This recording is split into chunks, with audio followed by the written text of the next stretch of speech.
we welcome to studio international affairs analyst, former Europe and Middle East editor at the Associated Press, and former chairman of the Foreign Press Association, Dan Perry. Dan, thank you so much, as always, for being here. So we just heard Antony Blinken and his views on the day after. Your insights into A, what you heard, and B, what you think is likely to unfold. Well, it's interesting that Blinken still states unequivocally that Hamas cannot rule Gaza, because that stands in contradiction to the idea that Israel's time is limited. Because the worst case scenario from Israel's perspective is that the United States closes the window of opportunity, despondent over how things are going and over civilian casualties, and Hamas remains in power in Gaza. But look, Gaza has been a thorn in the side of the world for quite some time. No one seems to want it. We hear now from Hamas leaders in Qatar that even they perhaps don't want it. Israel doesn't want it. Egypt doesn't want it. The PA, I'm not sure, wants it. Israel doesn't trust the PA to run it, and perhaps rightly so. And the list of outside players waiting to come in and help a transition period with foreign peacekeeping troops, perhaps, is very, very small, maybe zero.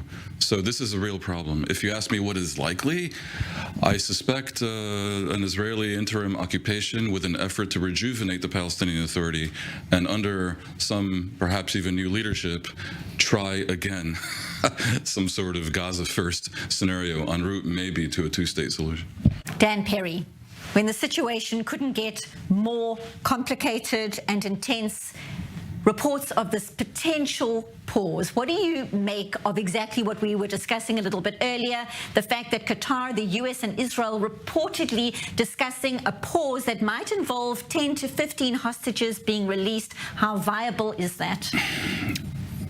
I think it won't fly with the Israeli public. I mean, look, you're never going to win a Nobel Prize by refusing humanitarian gestures. And there is a humanitarian problem in Gaza. And Israel would be wise to take that into account in general. But I think the feeling in Israel is strong that for a genuine pause in the IDF operation, which could serve to take pressure off Hamas and maybe enable them somewhat to regroup, then all the hostages have to be released. I will say this, there is definitely a problem for Israel strategically, not just ethically and morally, with the humanitarian situation in Gaza. Putting aside the issue of what is the right deal on any particular number of hostages, everyone understands that Israel does not want civilians in Israel to be killed. That's clear. Clear. I don't know of a serious person on planet Earth that doesn't understand that Hamas does want civilians in Gaza to be killed. However, the Earth is not composed only of serious people. And right now, there is a strong narrative setting in the West that Israel is being reckless. Now, we hear representatives of the government and the army denying it, but not doing very much to project a great degree of understanding that there is an emergency on the civilian front. In other words, either if the Hamas numbers are wrong and inflated, then they should make that case. If they are truly, as I believe they are, making every effort to avoid civilian casualties, make the case daily and profoundly. And look, Netanyahu can convince anyone of anything sometimes, it seems. He has deployed his rhetorical powers for weaker cases than this one and for less important outcomes. If Israel wants to be given, by the Americans even, despite their sympathy, enough time to achieve the goals that I think most Israelis and most people in the world who really are knowledgeable know is necessary, the eradication of Hamas, they have to keep that window of opportunity open. And the thing closing it is the civilian casualties narrative. It is an emergency. All the pain, I want all the hostages back together. Not one, not two, not 15, no any agreement of a few hours of humanitarian, nothing. If they don't bring back all the hostages, nothing. We don't stop. Part of that heartbreaking interview with Danny Engel a little earlier here on I24 News. And Dan, as we heard there from Danny, all hostages back, that's what families are calling for, despite the pain, for answers about their loved ones. It is truly inspiring to see family members who could be forgiven for wanting their own loved one back, being this rational. Actually, I can only salute them.